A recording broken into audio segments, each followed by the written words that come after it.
시어머니가 암이라는 소식에 3년간 얼굴도 안 비치던 며느리들이 하루 만에 전부 모였습니다.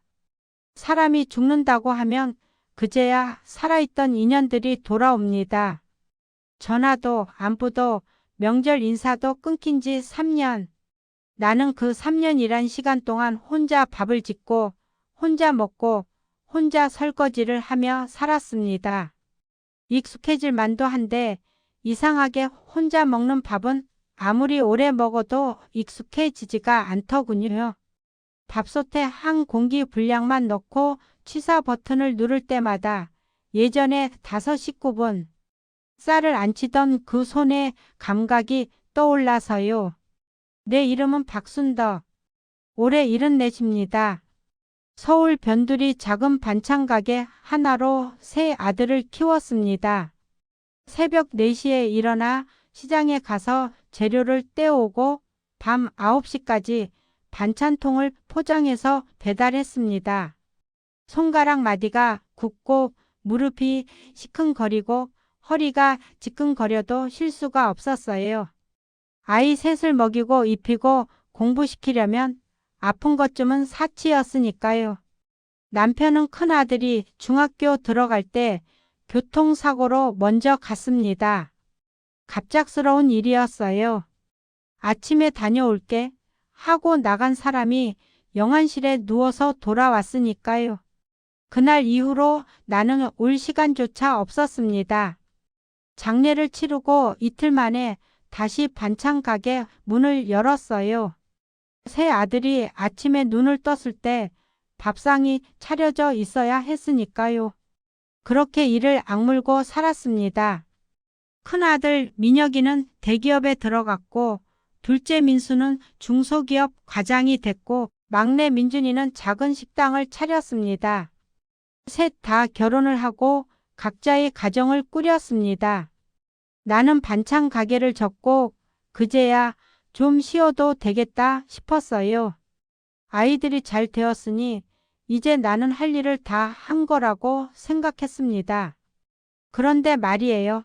쉬기 시작하니까 오히려 더 외로워지더군요. 반찬 가게를 할 때는 바빠서 외로울 틈이 없었는데 하루 종일 빈집에 앉아 있으니 시계 초침 소리가 유난히 크게 들렸습니다. 전화기를 들여다봐도 오는 연락이라곤 통신사 광고뿐이고 현관문 앞에 서 봐도 초인종을 누르는 사람이 없었어요. 처음에는 내가 먼저 전화를 걸었습니다. 민혁아, 이번 주말에 올 수 있니? 큰며느리 재경이가 받더군요. 어머니 이번 주는 좀 바쁘다고 다음에 간다고. 그 다음은 없었습니다. 둘째에게 전화하면 며느리 수진이가 민수 지금 회의 중이라고 나중에 전화 드린다고. 그 나중도 오지 않았어요. 막내에게만 가끔 연락이 닿았습니다. 막내 며느리 은지가 전화를 받으면 꼭 식사는 하셨냐고 물었어요. 그 한마디가 어찌나 따뜻하던지. 하지만 은지네도 식당 운영에 바빠서 자주 오지는 못했습니다. 나는 그걸 탓하지 않았어요. 다들 제 삶이 바쁜 거니까요. 그렇게 1년이 지나고 2년이 지나고 3년이 지났습니다. 명절이 가장 힘들었어요. 추석이면 혼자 송편을 빚었습니다. 예전에는 며느리들이 둘러앉아서 웃고 떠들면서 송편을 만들었는데 이제는 나 혼자 반죽을 치대며 콩을 넣었어요. 다 만들고 나면 양이 너무 많아서 반은 이웃에게 나눠주고 반은 냉동실에 넣었습니다. 그 송편은 꺼내 먹을 때마다 눅눅해져 있었어요. 명절 아침에 차례를 지내지 않는 집이 얼마나 허전한지 아십니까? 밥상을 차려도 술을 따를 사람이 없어요. 남편 영정 사진 앞에 혼자 절을 하고 혼자 밥을 먹고 혼자 설거지를 했습니다. 텔레비전에서는 가족들이 모여 웃는 명절 특집이 나오고 나는 그걸 보면서 리모컨을 꼭 쥐었어요. 나는 아무도 찾지 않는 빈 아파트에서 텔레비전만 틀어놓고 살았습니다. 텔레비전 속 사람들이 웃으면 나도 따라 웃고 울면 나도 따라 울었어요. 그게 유일한 대화였으니까요. 그러던 어느 날이었습니다. 정기 건강검진을 받으러 병원에 갔는데 의사 선생님 표정이 심상치 않았어요. 추가 검사를 해봐야 한다는 말에 심장이 철렁 내려앉았습니다. CT를 찍고 피를 뽑고 이것저것 검사를 했어요. 결과는 일주일 후에 나온다고 했습니다. 그 일주일이 얼마나 길었는지 모릅니다. 밤마다 천장을 보면서 만약에 큰 병이라면 어쩌나 하는 생각에 잠이 오질 않았어요. 일주일 후 다시 병원을 찾았습니다. 다행이라고 했어요. 양성 종양이고 이미 제거했고 추가 치료 없이 경과만 관찰하면 된다고. 나는 그 자리에서 눈물이 났습니다. 안도의 눈물이었어요. 살았다, 나는 살았다. 한참을 울고 나서 진정이 되었는데 그때 문득 이런 생각이 들었습니다. 내가 진짜 아팠으면 누가 와줬을까? 그 생각이 머릿속에서 떠나지 않았습니다. 만약 내가 정말로 암이었다면 3년간 전화 한 통 없던 그 사람들이 달려왔을까? 내가 죽어간다고 하면 그제야 눈물을 흘렸을까? 아니면 그때도 바쁘다는 말로 넘겼을까?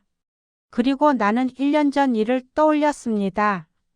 작년 겨울 새벽에 가슴이 답답해서 혼자 119를 불렀어요. 응급실에 실려가서 링거를 맞고 검사를 받는 동안 나는 새 아들에게 전화를 돌렸습니다. 큰아들은 받지 않았고 둘째는 내일 간다고 했다가 오지 않았고 막내만 헐레벌떡 달려왔는데 그때는 이미 새벽 3시였습니다. 은지가 잠옷 위에 패딩만 걸치고 와서 내 손을 잡았어요.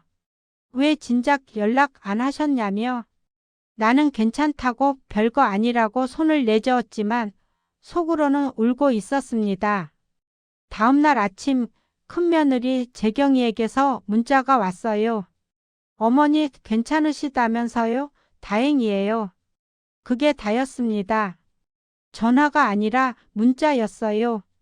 그것도 느낌표 하나 없는 마침표로 끝나는 문장. 다행이에요. 마침표?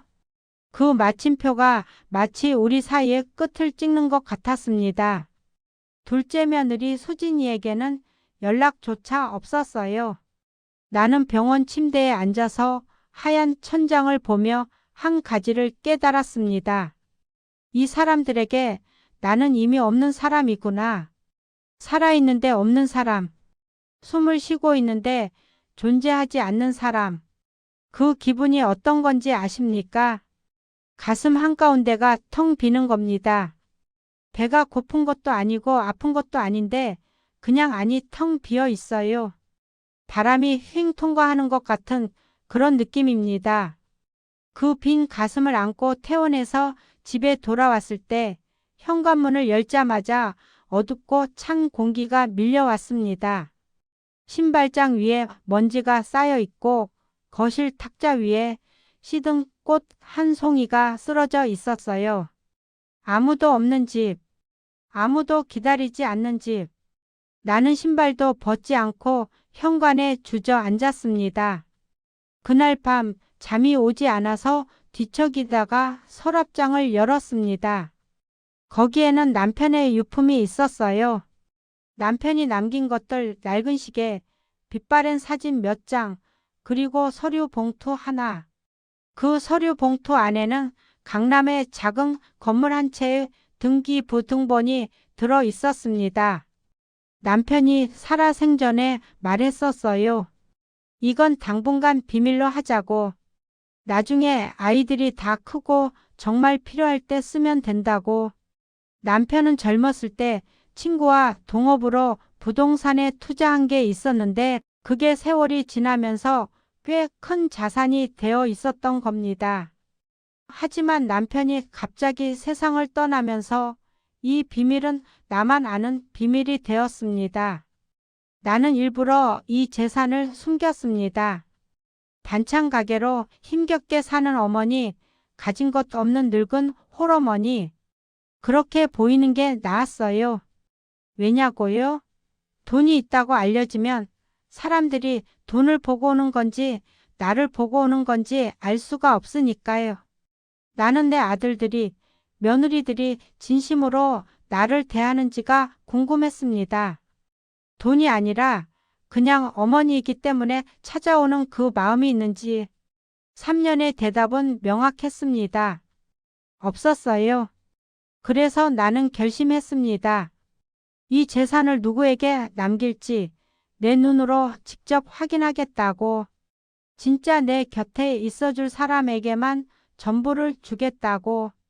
그러려면 시험이 필요했습니다. 돈 앞에서 사람의 본색은 드러나니까요. 나는 주치의 선생님을 찾아갔습니다. 10년 넘게 나를 봐온 김 선생님께 부탁을 드렸어요. 선생님은 처음에 난색을 보이셨지만 내 이야기를 끝까지 듣고 나서 한숨을 쉬며 고개를 끄덕이셨습니다. 공식적으로 거짓 진단서를 쓸 수는 없지만 보호자에게 구두로 설명하는 것은 진단서와는 다르니 그 정도 선에서 도와주시겠다고. 나는 깊이 고개를 숙였습니다. 이 늙은이 마지막 부탁이라고. 그리고 나는 계획을 세우기 시작했습니다. 먼저 큰아들 민혁이에게 전화를 걸었습니다. 목소리를 최대한 힘없게 만들었어요. 병원에서 연락이 왔는데 좀 큰 병인 것 같다고, 무서워서 혼자 못 가겠다고 같이 가줄 수 있냐고. 큰아들이 뜸을 들이더군요. 무슨 병이냐며, 심하면 다음 주에 한번 가보겠다고. 내가 췌장 쪽이라고 했더니 그제야 목소리가 달라졌습니다. 췌장이면 위험한 거 아니냐며 내일 바로 가겠다고. 췌장이라는 단어 하나에 목소리가 변하는 걸 들으니 씁쓸했습니다. 그 전화를 시작으로 소문은 빠르게 퍼졌습니다. 큰아들이 둘째에게, 둘째가 막내에게, 그리고 며느리들끼리 또 연락을 주고받았겠지요. 내가 췌장에 심각한 문제가 있다는 이야기가 하루 만에 가족 전체에 퍼졌습니다. 그날 저녁 3년 만에 내 전화기가 쉴 새 없이 울렸어요. 조용하던 전화기가 갑자기 살아난 것 같았습니다. 알림음이 울릴 때마다 나는 씁쓸한 웃음이 나왔어요. 이 전화기가 마지막으로 이렇게 울렸던 게 언제였을까? 아마 남편 장례식 때였을 겁니다. 그때도 사람들은 누군가의 죽음 앞에서야 갑자기 부지런해졌으니까요. 가장 먼저 전화한 사람은 큰며느리 재경이었습니다. 어머니 어디 편찮으시다면서요? 왜 진작 말씀을 안 하셨냐며 내일 당장 병원에 모시고 가겠다고. 아니, 오늘 저녁에라도 가보자고. 3년간 다음에 간다는 말만 반복하던 재경이의 목소리가 이렇게 다급한 건 처음이었습니다. 나는 속으로 순웃음을 지으면서 일부러 약한 목소리로 그래 고맙다. 내일 같이 가자꾸나 하고 대답했어요. 전화를 끊자마자 둘째 며느리 수진이에게서 카카오톡이 왔습니다. 어머니 많이 아프시냐고, 걱정돼서 연락드린다고, 필요한 거 있으면 말씀하라고. 이모티콘까지 붙어 있더군요. 하트 이모티콘. 3년 동안 일심만 하던 사람이 하트라니. 나는 폰을 내려놓고 한참 동안 천장을 바라봤습니다. 막내 며느리 은지에게서는 밤 10시쯤 전화가 왔어요. 아까 민준이한테 들었다며, 어머니 많이 무서우시냐고, 내일 병원 같이 가도 되냐고. 은지의 목소리에는 다른 며느리들과 다른 게 하나 있었습니다. 떨림이요. 목소리가 미세하게 떨리고 있었어요. 코끝이 빨개진 채 전화하는 게 느껴졌습니다. 나는 알았습니다. 이 셋의 전화 속에 담긴 것이 서로 다르다는 걸. 다음 날 병원에서 새 며느리를 한자리에서 봤습니다. 대기실 소파에 나란히 앉아있는 모습이 마치 면접을 보러 온 사람들 같았어요. 큰 며느리 재경이는 명품 가방을 무릎에 올려놓고 다리를 꼬고 앉아 있었고, 둘째 며느리 수진이는 연신 핸드폰을 들여다보고 있었고, 막내 며느리 은지는 검진 안내문을 열심히 읽고 있었습니다. 주치의 선생님이 나를 불렀습니다. 보호자도 같이 들어오라고 했어요. 좁은 진료실에 네 사람이 들어가자 공기가 팽팽해졌습니다. 선생님이 모니터를 가리키며 말씀하셨어요. 정밀 검사 결과 췌장에 심각한 문제가 발견되었다고. 재경이가 먼저 입을 열었습니다. 그게 정확히 어떤 건지, 치료가 가능한 건지 물었어요. 선생님이 잠시 뜸을 들이셨어요. 솔직히 말씀드리면 상태가 좋지 않다고 경과를 지켜봐야 하지만 최악의 경우도 생각하셔야 한다고 하셨습니다. 진료실이 조용해졌습니다. 수진이가 입을 손으로 막았고 은지는 고개를 숙였습니다. 재경이는 가방 끈을 꽉 쥐더니 시한이 얼마나 되냐고 물었어요. 그 질문이 나를 찔렀습니다. 연기인 줄 알면서도요. 보통 사람이 저런 상황에서 가장 먼저 묻는 게 시한이던가요? 나는 살짝 고개를 돌려 재경이의 눈을 봤습니다. 거기에 슬픔이 있었을까요? 글쎄요. 계산이 더 빨리 보였습니다.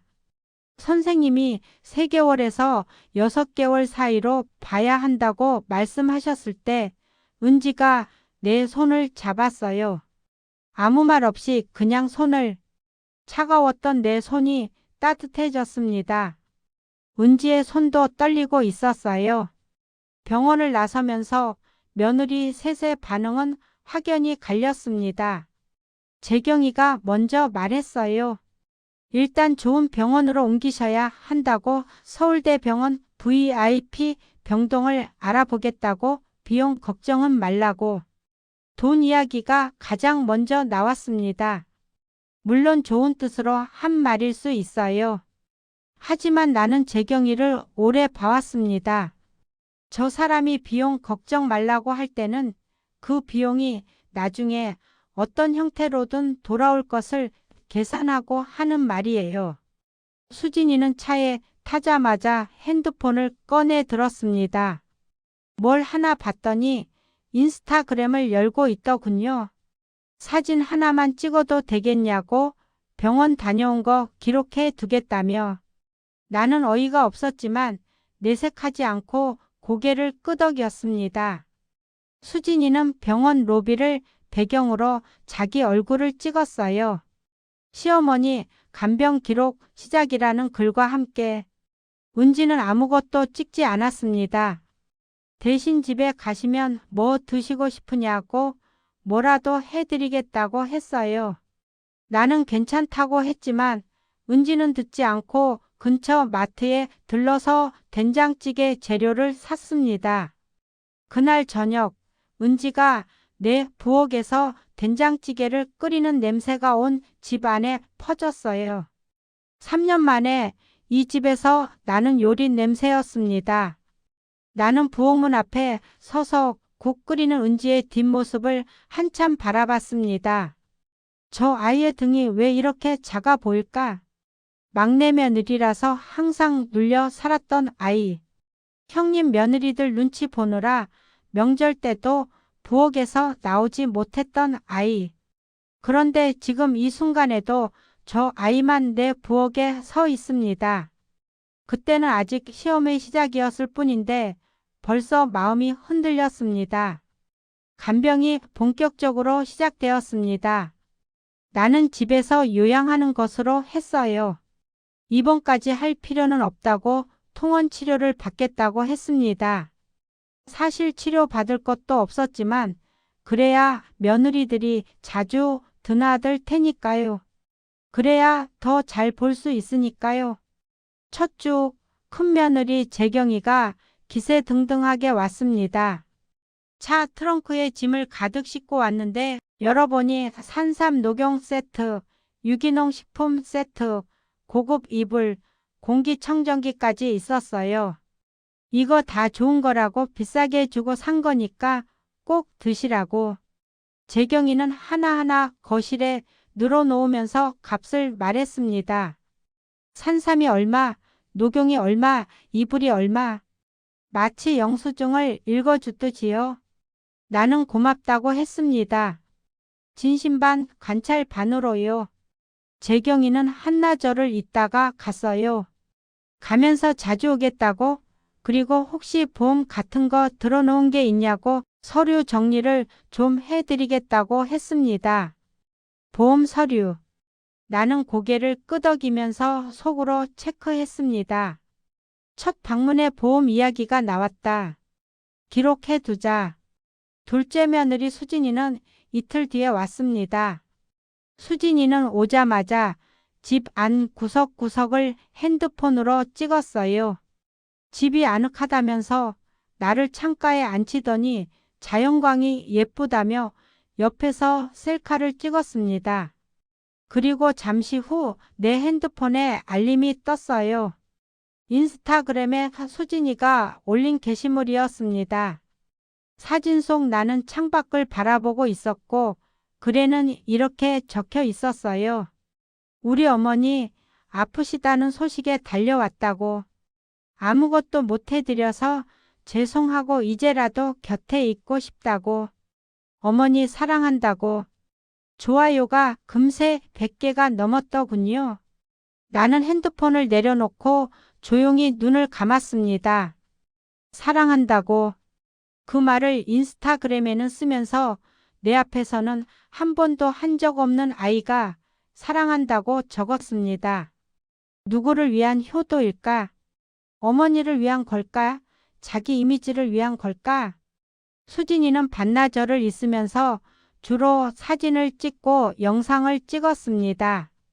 약 먹는 모습도 찍어도 되겠냐고 구독자들이 응원 댓글을 엄청 단다며 나는 되도록 내색하지 않으려 했지만 약을 먹는 모습까지 콘텐츠가 되는 건 좀 씁쓸하더군요. 수진이가 돌아간 뒤 나는 그 게시물의 댓글을 읽어봤습니다. 효녀 며느리라느니 시어머니 복 받으셨다느니 하는 댓글 사이에 하나가 눈에 걸렸어요. 시어머니 재산이 얼마길래 갑자기 효도하느냐는 댓글. 그 댓글 하나가 내 심장을 정확히 찔렀습니다. 세상 사람들도 아는 걸 정작 내 며느리만 모르는 척하는 건가. 막내 며느리 은지는 매일 왔습니다. 특별한 선물을 가져오지 않았어요. 비싼 보약도 카메라도 없었습니다.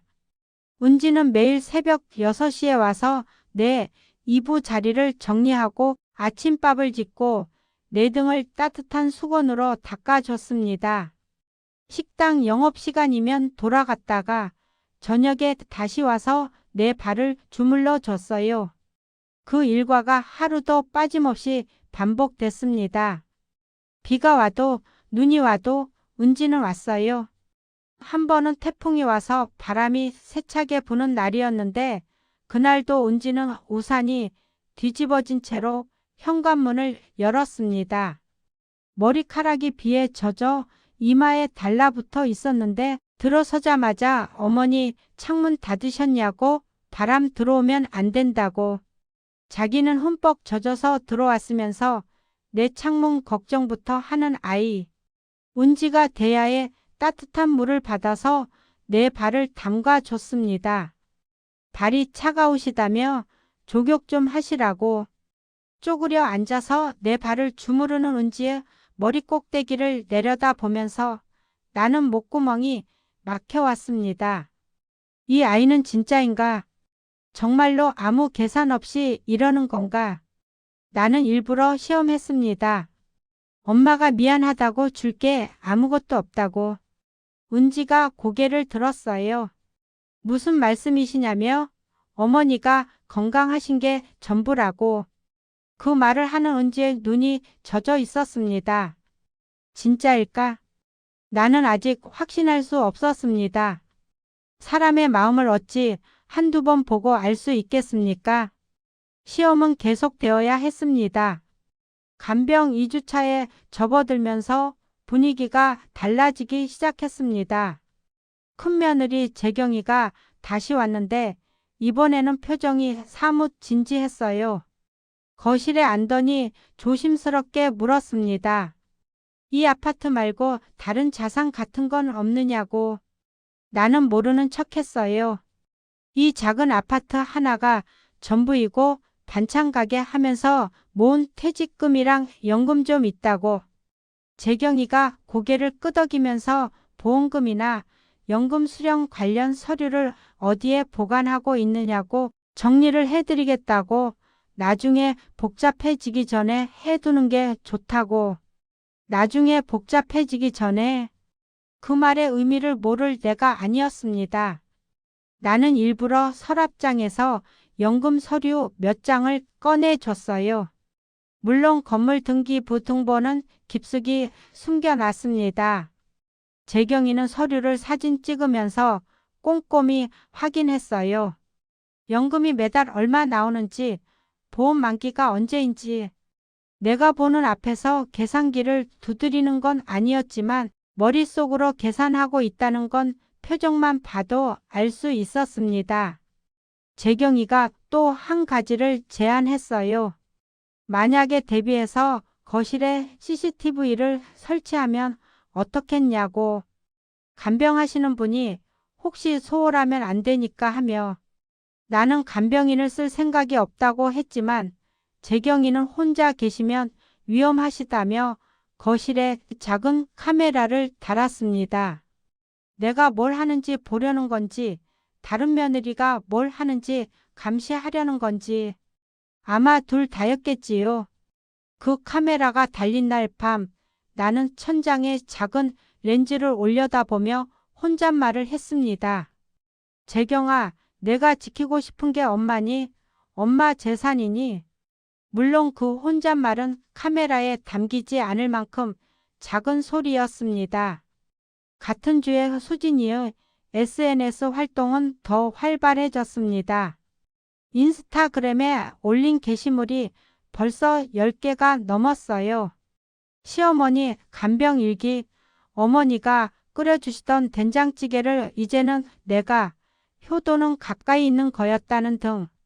사진에는 항상 수진이의 예쁘게 보정된 얼굴과 내 뒷모습이 함께 있었습니다. 간혹 내 얼굴이 나올 때는 꼭 수진이가 내 이마를 짚어주는 장면이었어요. 연출된 따뜻함. 문제는 댓글이었습니다. 칭찬 댓글이 대부분이었지만 점점 날카로운 댓글이 늘었어요. 진짜 효도하면 SNS에 안 올린다느니, 시어머니 재산이 얼마길래 하는 말들. 수진이는 악플에 우리 가족 사정을 모르지 않느냐고 반박했지만 게시물은 지우지 않았습니다. 오히려 조회수가 올라가니까 더 적극적으로 올렸어요. 어느 날 수진이가 나한테 물었습니다. 유튜브를 해볼 생각이 없느냐고. 어머니 이야기를 올리면 반응이 엄청 좋을 것 같다고. 내 투병 생활을 콘텐츠로 만들자는 거였습니다. 나는 가만히 수진이를 봤어요. 이 아이의 눈에 나는 어머니가 아니라 조회수였구나. 됐다고, 그런 건 안 한다고 단호하게 말했더니 수진이는 살짝 실망한 표정을 지었지만 금세 그럼 자기가 대신 어머니 이야기를 좀 더 알리겠다며 물러났습니다. 그 시간 은지는 내 집 화장실 벽에 핀 곰팡이를 닦고 있었습니다. 아무도 시키지 않았는데 은지는 내 집 구석구석을 청소했어요. 싱크대 밑에 쌓인 묵은 기름때, 냉장고 안에 유통기한 지난 반찬들, 빨래 건조대에 걸린 채 잊힌 빨래. 은지는 그런 것들을 하나하나 처리했습니다. 재경이처럼 비싼 물건을 사오지도 수진이처럼 사진을 찍지도 않았어요. 그냥 묵묵히 손을 움직였습니다. 왜 이런 것까지 하냐고 그냥 놔둬도 된다고 했더니 깨끗한 데서 사셔야 건강하시다며 이 정도는 아무것도 아니라며 웃었습니다. 그 웃음이 어찌나 맑던지 나는 얼른 고개를 돌렸어요. 자꾸 마음이 기울면 안 되는데 시험은 아직 끝나지 않았으니까. 3주차가 되자 며느리들 사이에 신경전이 본격적으로 시작됐습니다. 재경이가 은지에게 전화해서 말했다고 해요. 은지가 매일 오는 건 좋은데 어머니 서류 같은 것은 건드리지 말라고. 그건 큰 며느리인 자기가 관리할 거라고. 수진이는 은지에게 따로 카톡을 보냈대요.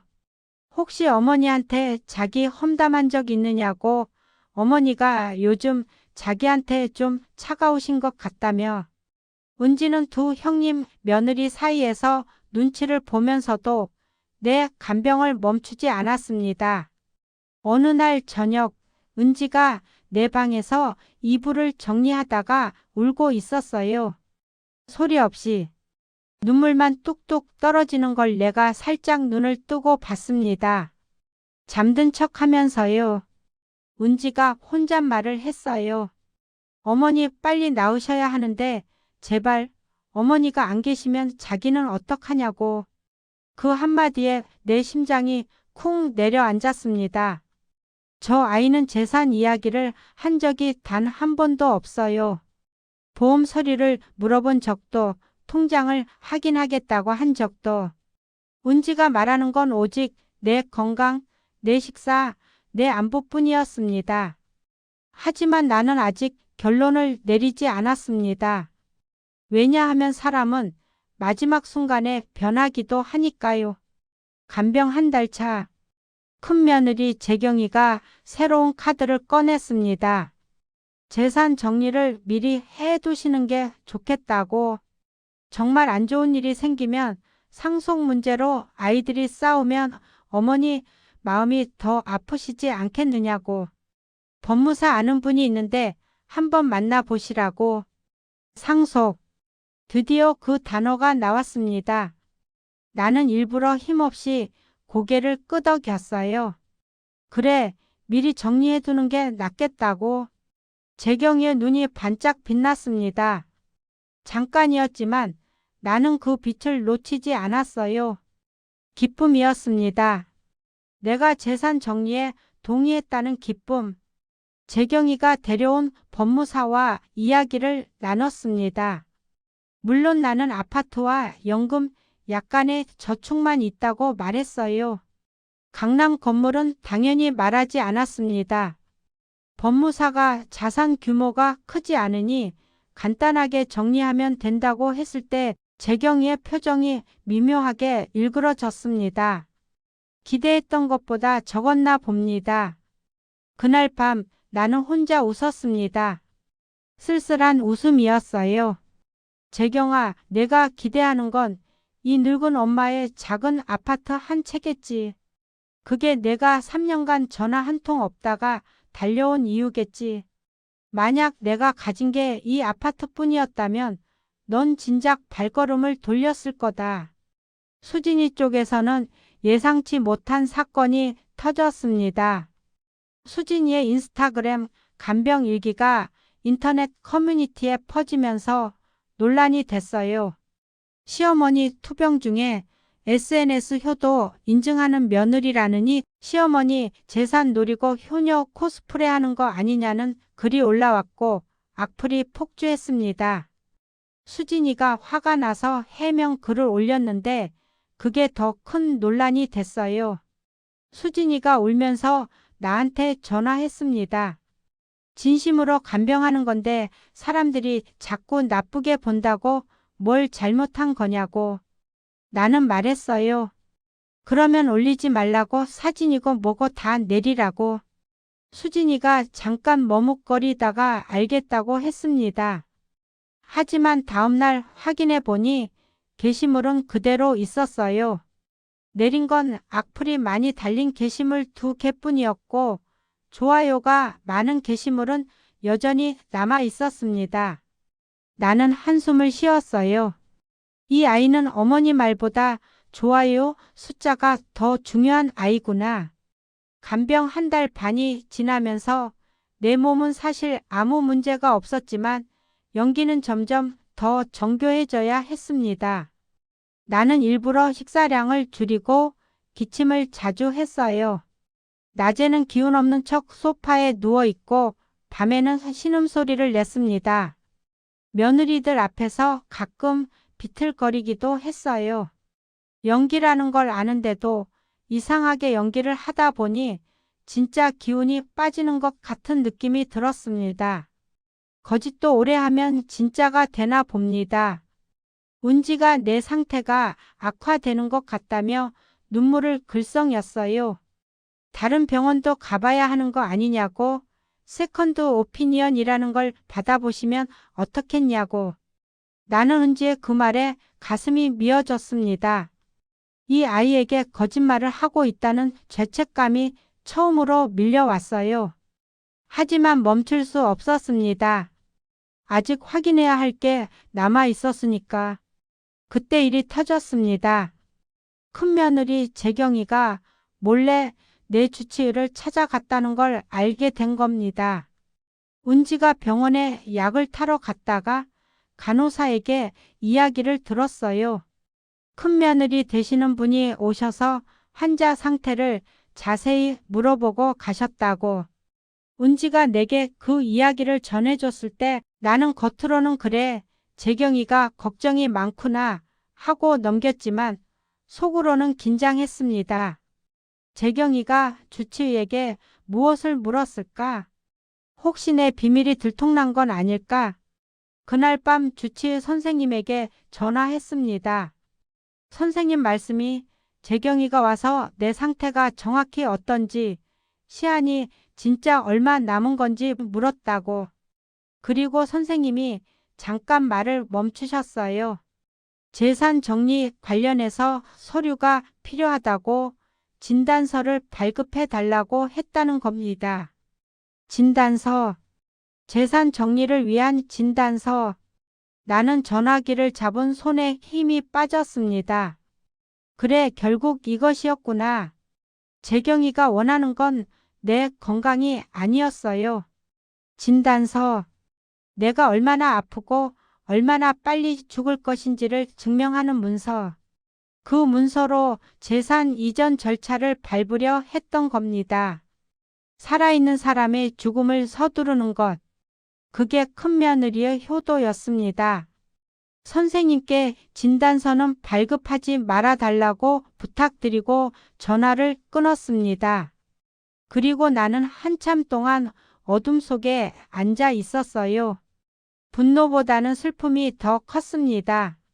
내가 정말 아팠다면 재경이는 내가 죽기도 전에 재산을 가져갔겠구나. 이 시험을 하길 잘했다고 생각하면서도 이런 결과를 확인해야 하는 현실이 비참했습니다. 간병 2달 차, 며느리들 사이의 신경전이 전면전으로 확대됐습니다. 도화선은 재경이가 수진이의 SNS를 발견한 것이었어요. 재경이가 수진이에게 전화해서 시어머니 아프신 거 왜 SNS에 올리느냐고, 어머니 병을 가지고 장사하는 거 아니냐고 소리를 질렀다고 합니다. 수진이가 반격했어요.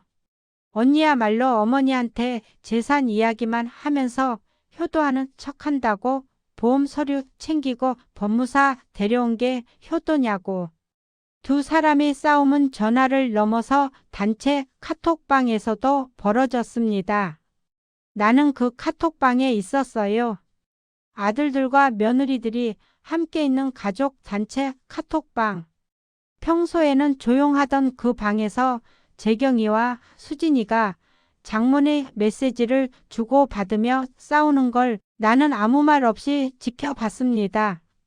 자기는 적어도 돈을 써서라도 어머니한테 좋은 걸 해드렸다는 재경이, 돈으로 해결하는 게 효도냐. 그 돈 나중에 상속에서 빼려고 쓴 거 아니냐는 수진이 그러면 어머니 투병을 콘텐츠로 만들려고 한 건 누구냐고 쏘아 붙이는 재경이 메시지가 올라갈 때마다 내 가슴에 못이 하나씩 박혔습니다. 막내 아들 민준이가 중재하려 했어요. 형수님들 이러시면 안 된다고 어머니가 보시면 마음 아프시다고. 하지만 불은 쉽게 꺼지지 않았습니다. 재경이가 민준이에게까지 화살을 돌렸어요. 은지가 매일 와서 어머니한테 뭐라고 하는지 아느냐고, 혹시 자기들 험담하면서 잘 보이려고 하는 거 아니냐고. 민준이가 은지는 그런 사람이 아니라고 했지만 분위기는 이미 험악해진 뒤였습니다. 그리고 그 갈등이 드디어 내 앞에서 터졌습니다. 어느 일요일 새 며느리가 동시에 왔어요.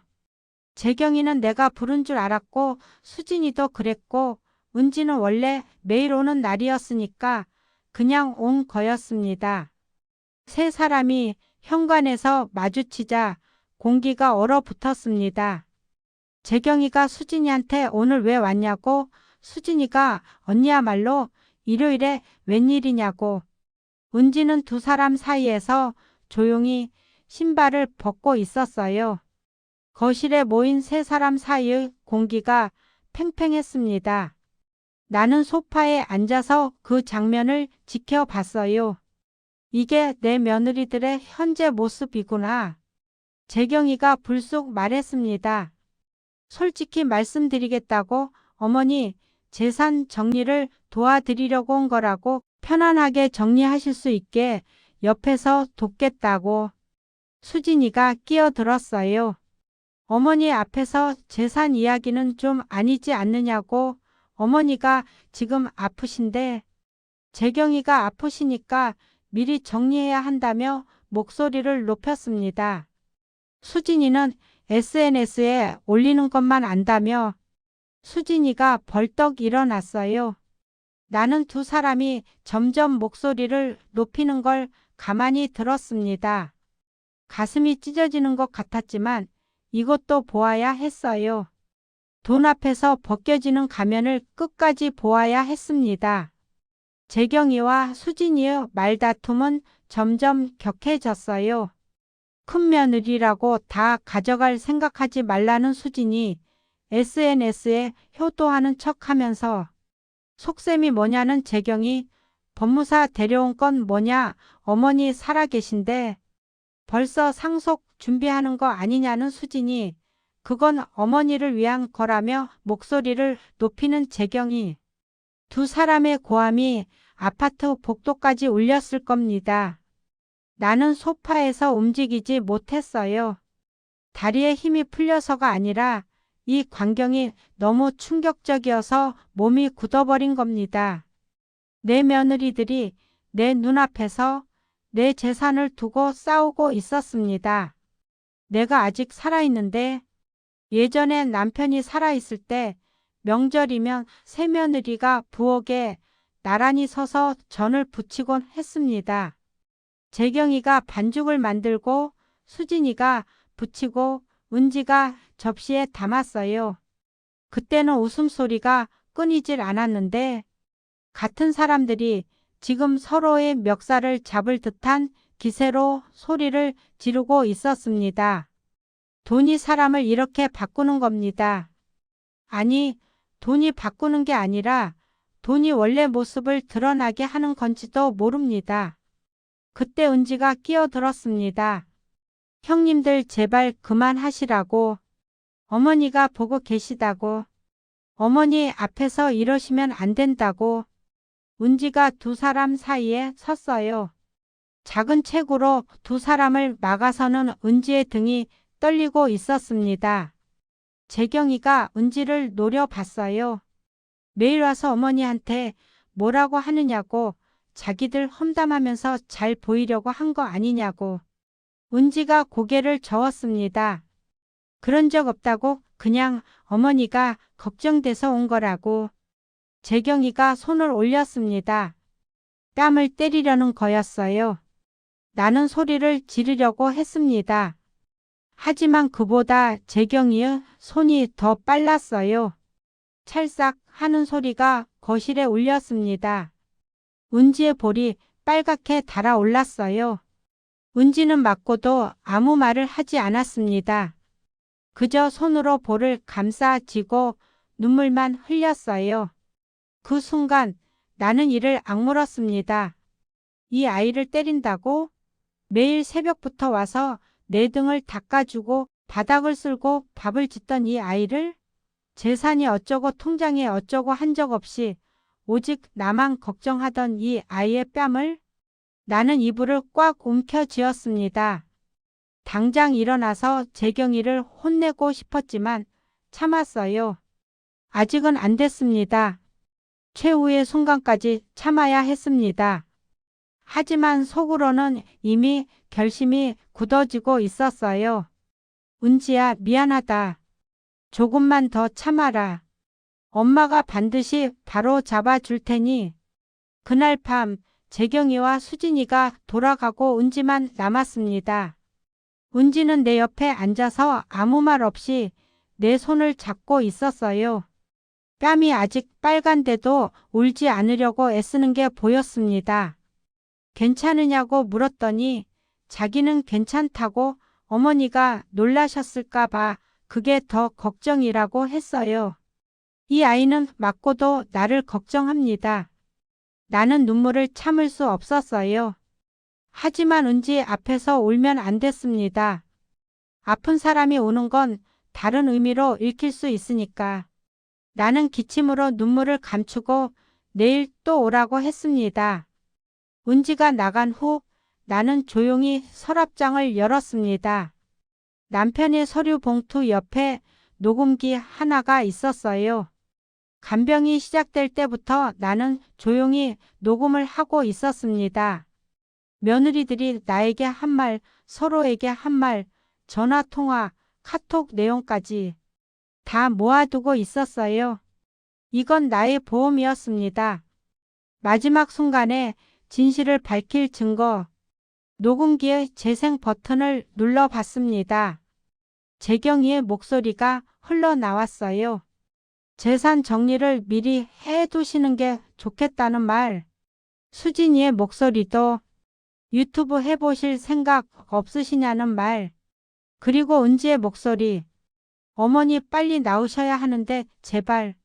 같은 시간, 같은 공간에서 나에게 말을 건 세 사람의 말이 이렇게 달랐습니다. 녹음기를 끄고 나서 나는 침대에 누워 천장을 보았어요. 순덕아, 이제 그만하자. 시험은 충분했어. 결과는 나왔어. 하지만 아직 하나가 남았습니다. 마지막으로, 정말 마지막으로 은지를 한 번 더 시험해야 했어요. 간병 2달 반이 되었을 때 나는 은지에게 솔직하게 말할 게 있다고 했습니다. 사실 통장에 돈이 좀 있다고. 반찬 가게 하면서 모은 것도 있고 연금도 있고 그 돈을 은지한테 좀 주고 싶다고. 민준이 식당이 요즘 힘들지 않느냐고. 이 돈으로 도움이 되면 좋겠다고. 나는 일부러 돈 이야기를 꺼냈습니다. 이제까지 돈에 무관심했던 은지가 실제로 돈을 눈앞에 놓으면 어떻게 반응하는지 보고 싶었어요. 사람의 진심은 이런 순간에 드러나니까요. 은지의 반응은 이랬습니다.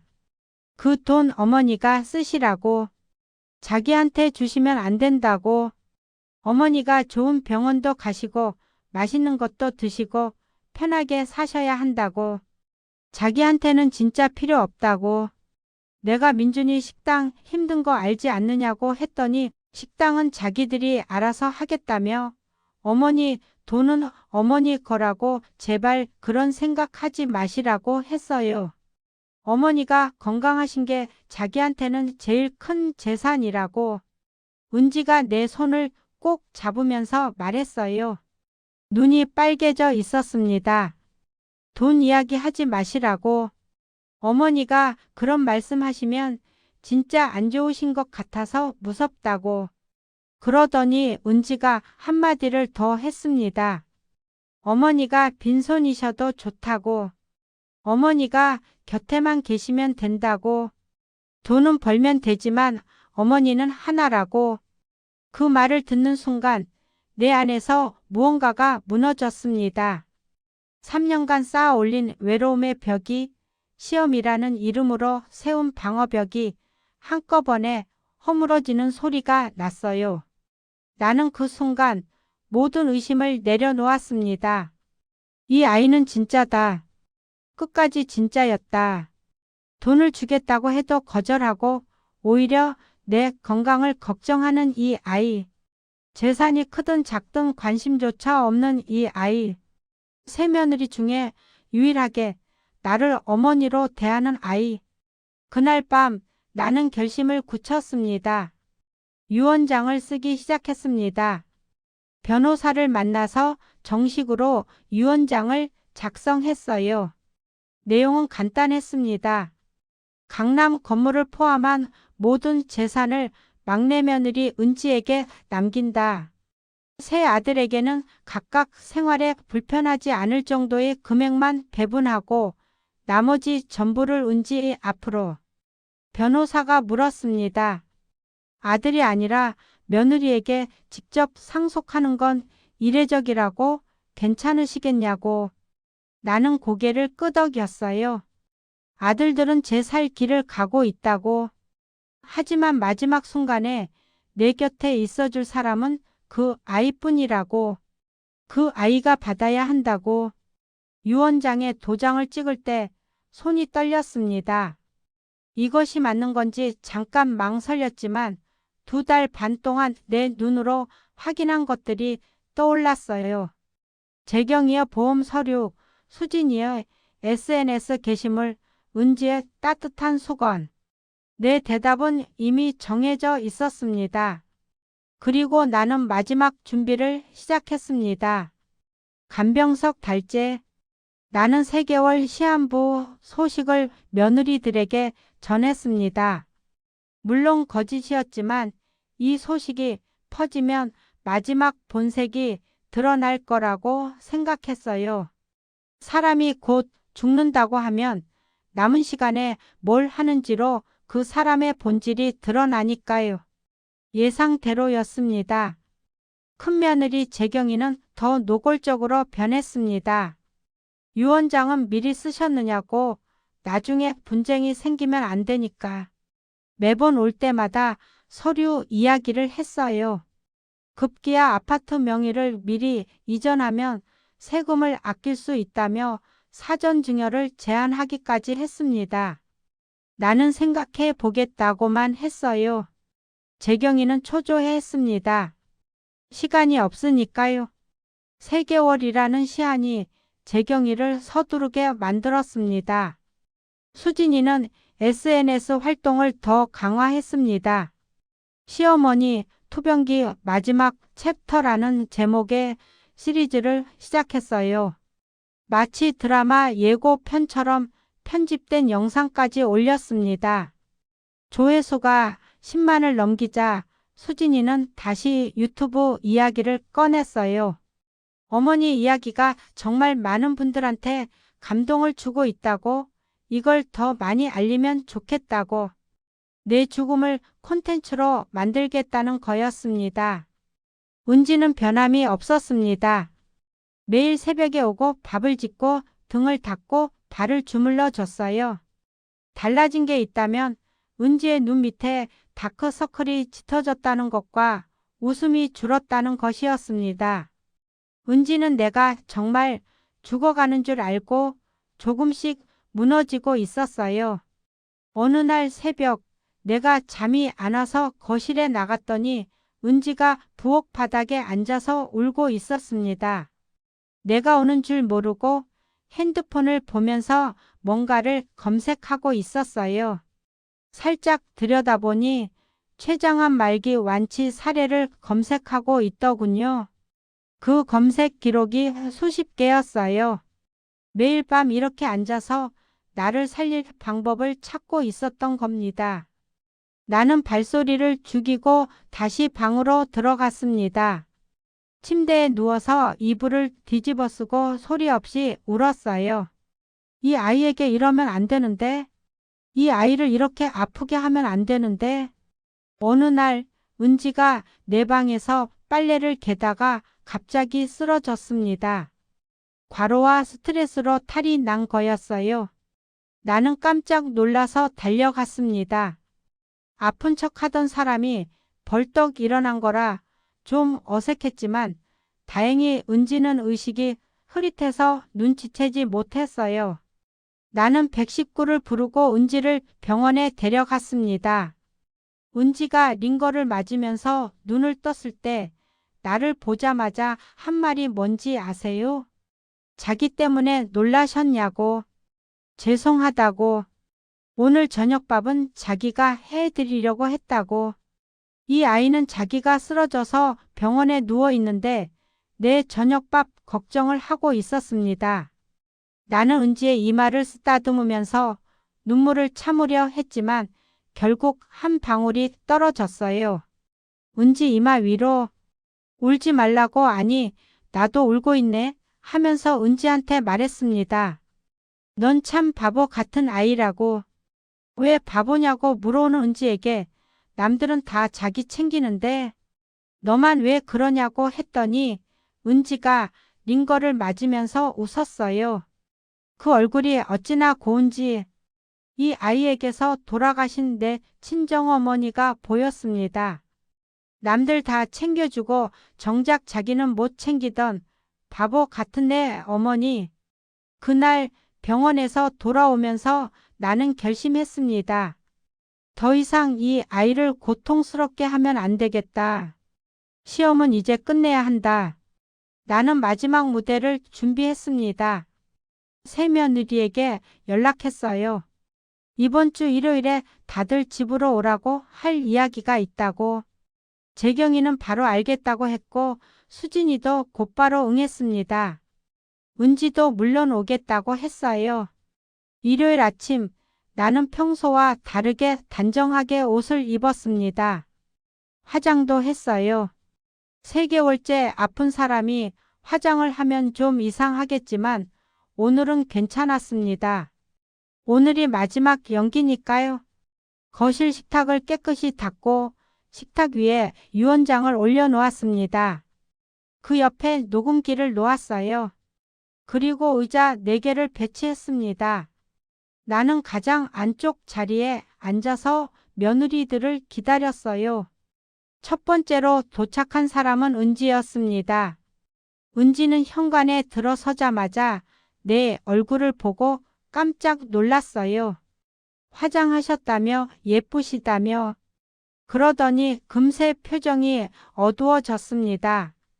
무슨 일이시냐고. 얼굴이 너무 밝으시니까 오히려 걱정된다고. 아픈 사람이 갑자기 밝아지면 걱정되는 거. 이 아이는 그것도 알고 있었습니다. 괜찮다고 앉으라고 했어요.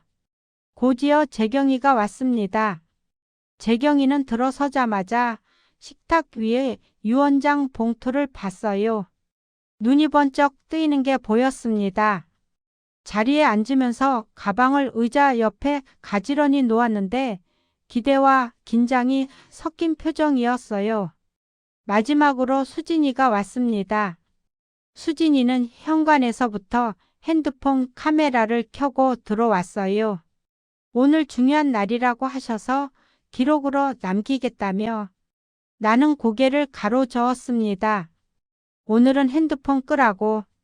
수진이가 살짝 당황했지만 핸드폰을 내려놓았어요. 3사람이 식탁에 둘러앉았습니다.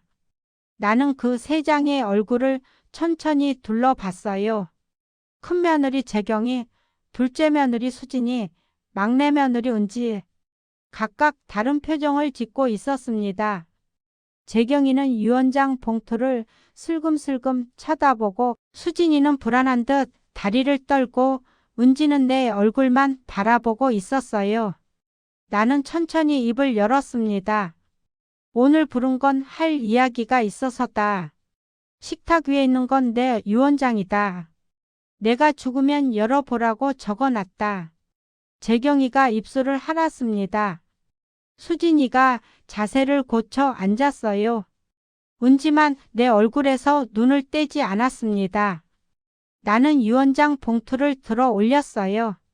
그런데 오늘 내가 직접 읽어주겠다고 봉투를 열었습니다. 안에서 접힌 종이를 꺼냈어요. 나는 안경을 쓰고 또박또박 읽기 시작했습니다. 유언장.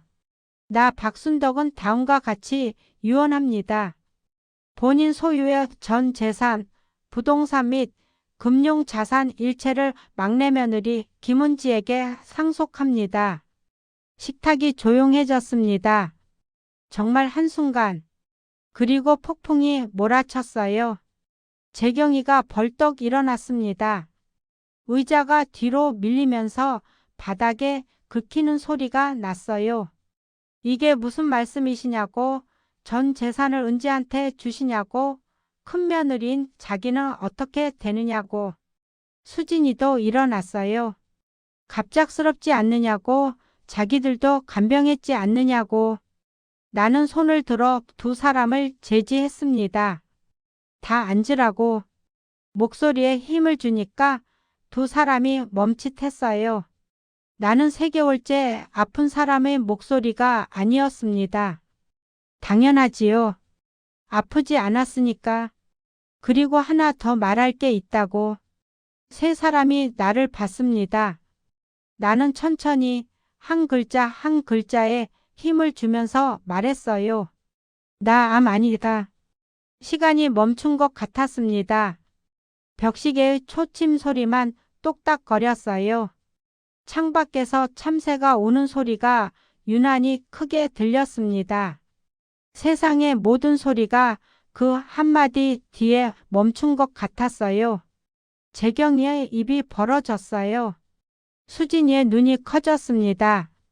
은지는 이해가 안 된다는 표정이었어요.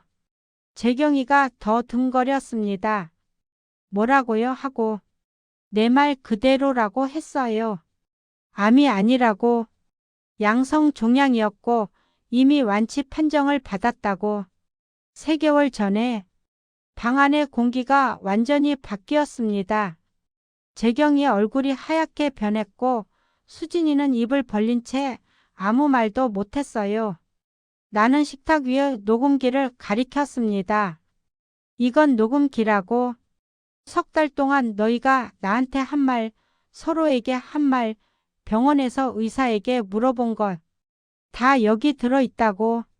재경이의 얼굴이 파랗게 질렸어요. 나는 녹음기의 재생 버튼을 눌렀습니다. 첫 번째로 흘러나온 건 재경이의 목소리였어요.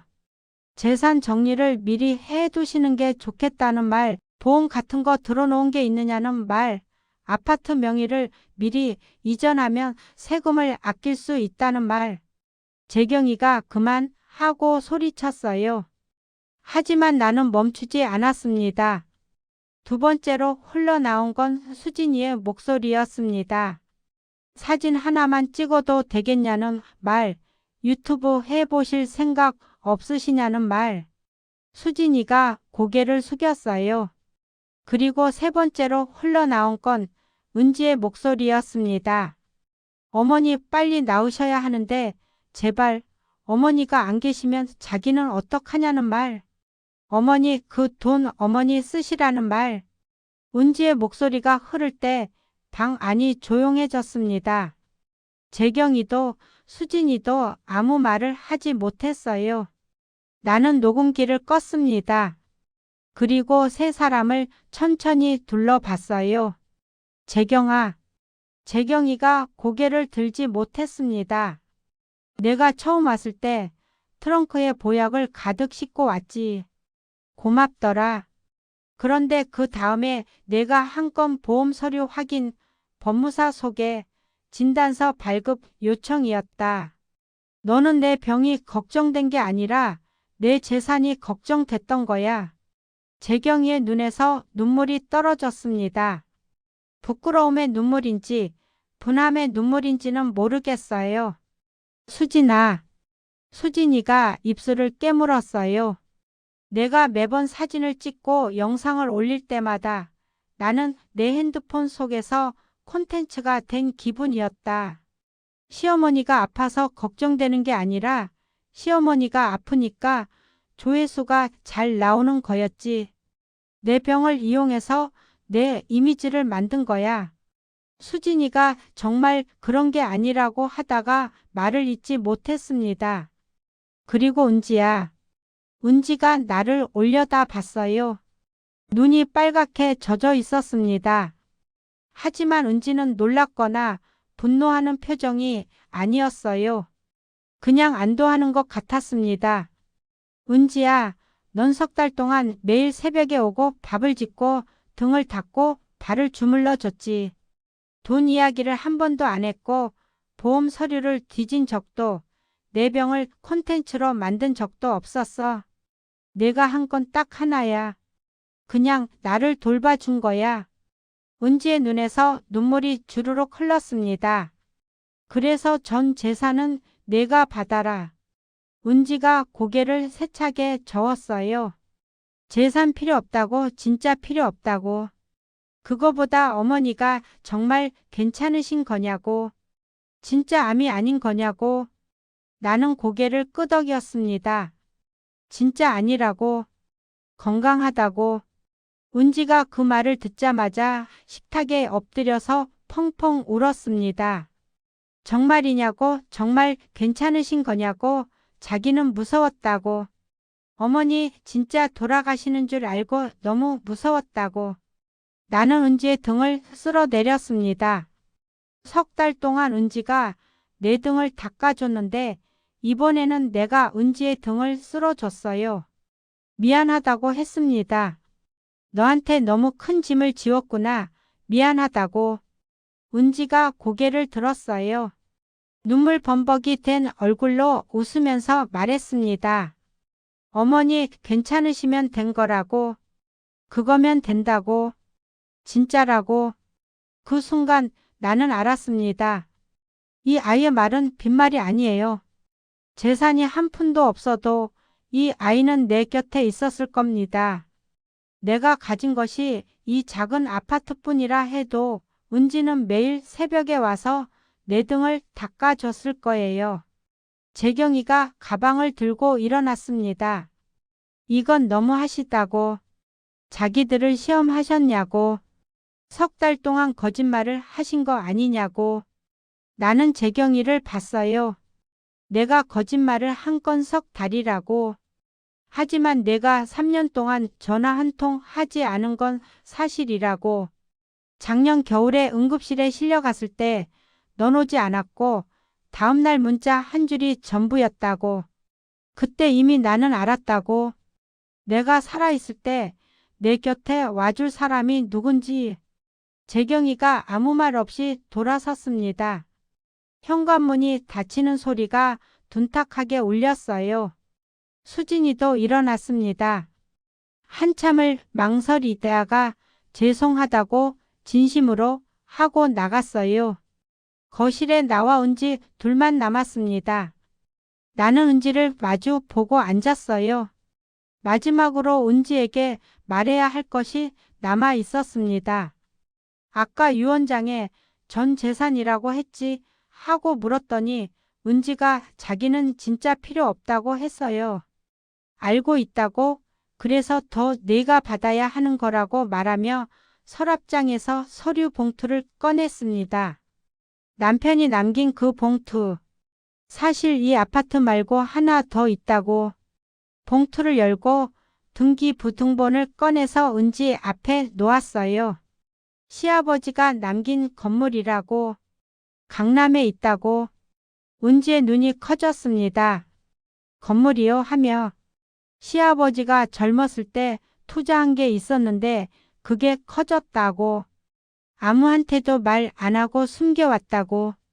돈이 있다는 걸 알리면 사람들이 돈을 보고 올까 봐서. 시세가 상당하다고. 은지가 상상하는 것보다 훨씬이라고. 재경이나 수진이가 알았으면 오늘 이 자리에서 난리가 났겠지 하고 덧붙였어요. 은지가 등기부 등본을 보지 않았습니다. 서류를 밀어두고 내 손을 잡았어요. 서류보다 내 손을 먼저 잡는 이 아이의 손길이 모든 것을 말해주고 있었습니다. 이걸 왜 자기한테 주시냐고 물었어요. 너만 나를 봤으니까 라고 대답했습니다. 은지가 또 울었어요. 식탁에 엎드려서 한참을 울다가 고개를 들고 말했습니다. 이거 자기 혼자 받을 수 없다고. 형님들한테도 나눠드려야 한다고. 나는 웃었습니다. 이 아이는 끝까지 이렇습니다. 자기가 맞고 무시당하고 구박받아온 형님 며느리들에게도 나눠주겠다고 합니다. 이게 은지라는 아이예요. 그건 나중에 내가 결정하라고. 나는 내 이름으로 남기겠다고. 그 후에 어떻게 하든 내 마음이라고 했어요. 은지가 고개를 끄덕이면서 눈물을 닦고 한 가지만 약속해 달라고 했습니다. 다시는 아픈 척하지 마시라고. 어머니가 아프면 자기는 진짜 못 산다고. 나는 웃으면서 약속했습니다. 그래, 약속한다고. 그날 저녁 은지가 내 부엌에서 된장찌개를 끓였습니다. 3달 전에 이 집에 처음 왔을 때 끓였던 바로 그 된장찌개. 냄새가 집안에 퍼지자 나는 부엌문 앞에 서서 또다시 은지의 뒷모습을 바라봤어요. 그때와 같은 작은 등. 하지만 오늘은 분위기가 달랐습니다. 은지가 콧노래를 흥얼거리고 있었거든요. 나는 울지 않으려고 했는데 또 울었습니다. 행복한 눈물이었어요. 3달간의 긴 시험이 끝났습니다. 나는 내 죽음을 가장해서 며느리들의 진심을 확인했어요. 어떤 사람은 이것을 잔인하다고 할지도 모릅니다. 맞아요. 잔인했어요. 특히 은지에게는 더 잔인했습니다. 그 아이는 3달 동안 내가 죽어가는 줄 알고 매일 새벽마다 무너지는 마음을 붙잡으면서 내 곁에 있었으니까요. 그 죄책감은 남은 평생 제가 짊어지겠습니다. 하지만 확인하지 않았으면 나는 눈을 감는 그날까지도 몰랐을 거예요. 내 재산이 어디로 갈지, 내 곁에 누가 남을지 모르는 채로 떠나는 것보다 아는 게 나았습니다. 적어도 나에게는요. 6개월 후 나는 은진의 집 근처로 이사했습니다. 걸어서 10분 거리인 작은 아파트를 얻었어요. 넓지 않지만 햇볕이 잘 들고 창문 밖으로 작은 공원이 보이는 집이었습니다. 이사하는 날 은지와 민준이가 와서 짐을 날랐어요. 은지가 커튼을 달면서 아침 햇살이 정말 좋겠다고 했을 때 나는 이 작은 아파트가 지금까지 살았던 어떤 집보다 따뜻하게 느껴졌습니다. 매일 아침 은지가 손녀 수아를 데리고 산책을 오고 나는 수아의 손을 잡고 공원을 걸었습니다. 수아는 올해 4살이에요. 걸음마가 아직 서툴러서 자꾸 넘어지는데 넘어져도 울지 않고 다시 일어나는 아이입니다. 그 모습이 꼭 은지를 닮았어요. 수아가 오늘 뭐 하냐고 물으면 떡볶이 먹으러 가자고 합니다.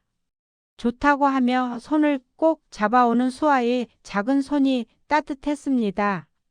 이 따뜻함이 바로 내가 지키고 싶었던 것입니다.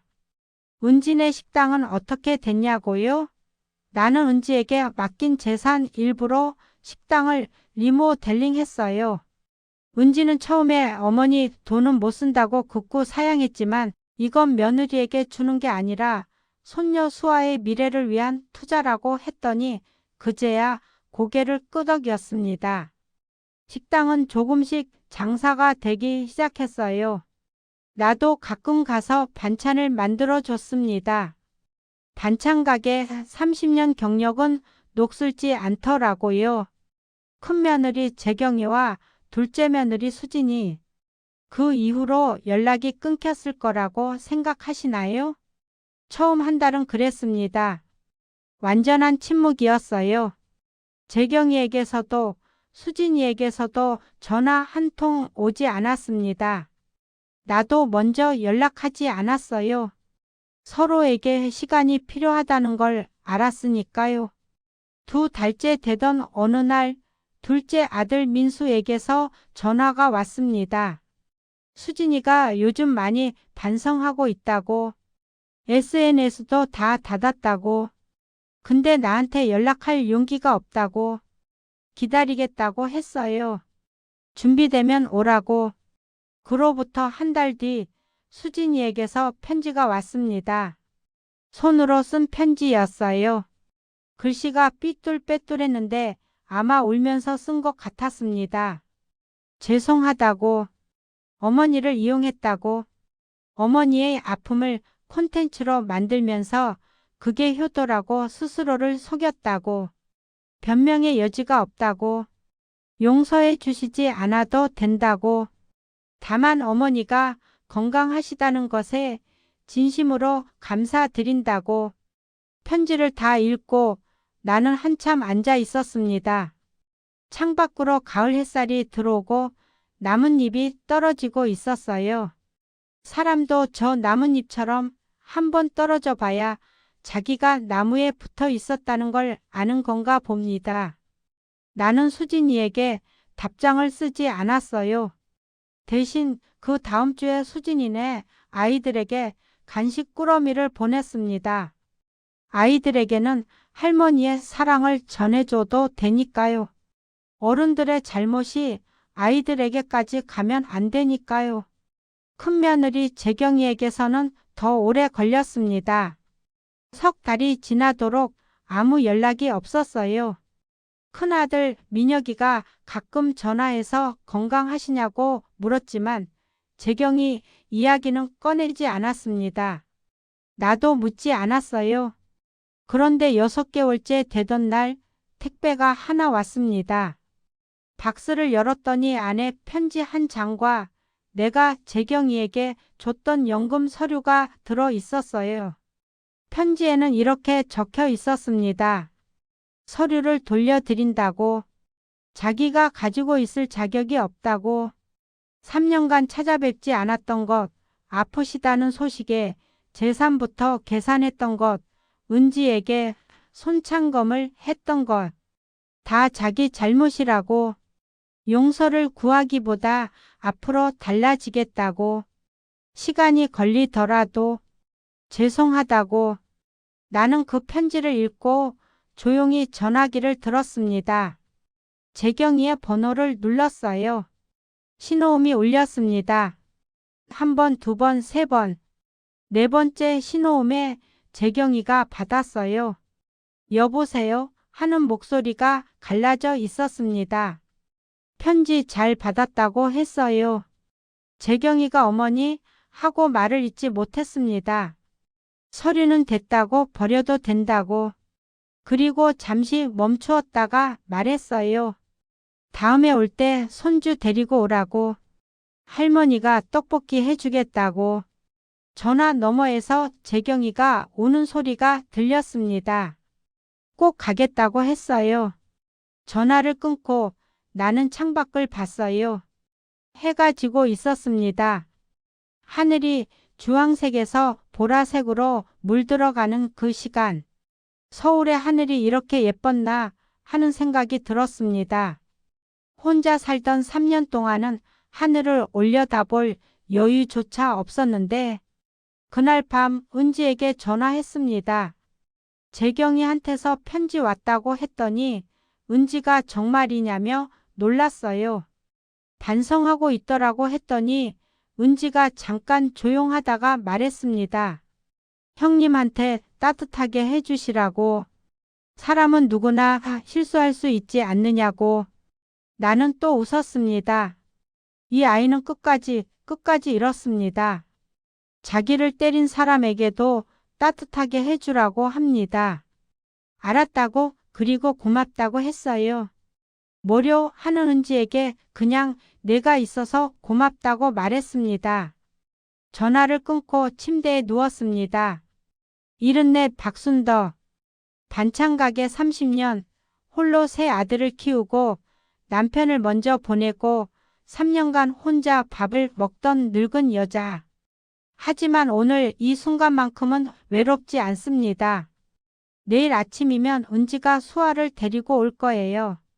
수아가 할머니 하고 뛰어올 거고 나는 그 작은 몸을 안아줄 겁니다.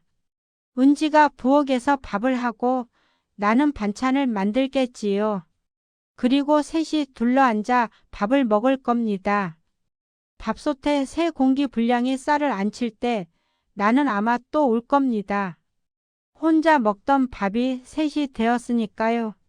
사람은 돈 앞에서 본색이 드러난다고들 합니다. 맞는 말이에요. 하지만 나는 하나 더 알게 됐습니다. 돈 앞에서도 변하지 않는 사람이 있다는 것을. 돈이 없어도 찾아오고 돈이 있어도 사양하고 오직 당신이 건강하신 게 전부라고 말하는 사람. 그런 사람이 내 며느리라는 것이 내 인생에서 가장 큰 재산입니다. 가끔 밤에 잠이 안 올 때면 남편 사진을 보면서 혼잣말을 합니다. 여보, 당신이 남긴 건물 있잖아. 그거 은지한테 줬어. 잘한 거지. 사진 속 남편이 웃고 있는 것 같아서 나도 따라 웃습니다. 남편이 살아 있었으면 뭐라고 했을까요? 아마 순덕아, 내가 하는 일은 다 맞아 라고 했을 거예요. 살아 있을 때도 늘 그렇게 말하던 사람이었으니까요. 그 말이 그리워서 나는 가끔 사진 속 남편에게 이런저런 이야기를 합니다. 오늘 수아가 뭘 했는지, 은지가 새 메뉴를 개발했다는 것, 재경이에게서 연락이 왔다는 것. 혼잣말이지만 외롭지 않은 혼잣말이에요. 받아줄 사람이 어딘가에 있다는 걸 아니까요. 그리고 한 가지 더. 유언장은 바꾸지 않았습니다. 하지만 유언장 마지막 줄에 한 문장을 추가했어요. 처음에는 없었던 문장입니다. 은지야, 이 재산은 너에게 주는 것이 아니라 너의 마음에 보답하는 것이다. 그리고 가능하다면 내 형님들에게도 문을 열어두렴. 가족은 끝이 아니란다. 나는 이 한 문장을 쓰는데 하루가 걸렸습니다. 지우고 다시 쓰고 또 지우고. 하지만 결국 이렇게 남기기로 했어요. 용서할 수 없는 것과 용서하지 않겠다는 것은 다르니까요. 나는 재경이와 수진이에게 상처를 받았지만 그래도 그 아이들의 어머니이기도 합니다. 세상에서 가장 어려운 일이 용서라지만 세상에서 가장 후회되는 일은 화해하지 못한 채 떠나는 것일 테니까요. 내일도 아침은 옵니다. 내일도 은지는 올 겁니다. 내일도 나는 밥을 지을 겁니다. 혼자가 아니라 함께 먹을 밥을요. 사람의 마음은 참 이상합니다. 평생 동안 쌓아온 재산보다 진심으로 건네는 된장찌개 한 그릇이 더 값지다는 걸 나는 74이 되어서야 알았어요. 돈은 통장에 숫자로 쌓이지만 마음은 기억의 온기로 남습니다. 숫자는 쓰면 사라지지만 온기는 나눌수록 커집니다. 은지가 내게 준 것은 돈으로 살 수 없는 것들이었어요.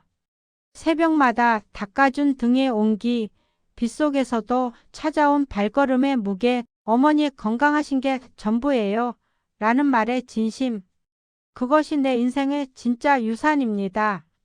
74 박순덕의 이야기는 여기서 끝이 아닙니다. 오히려 이제 시작입니다.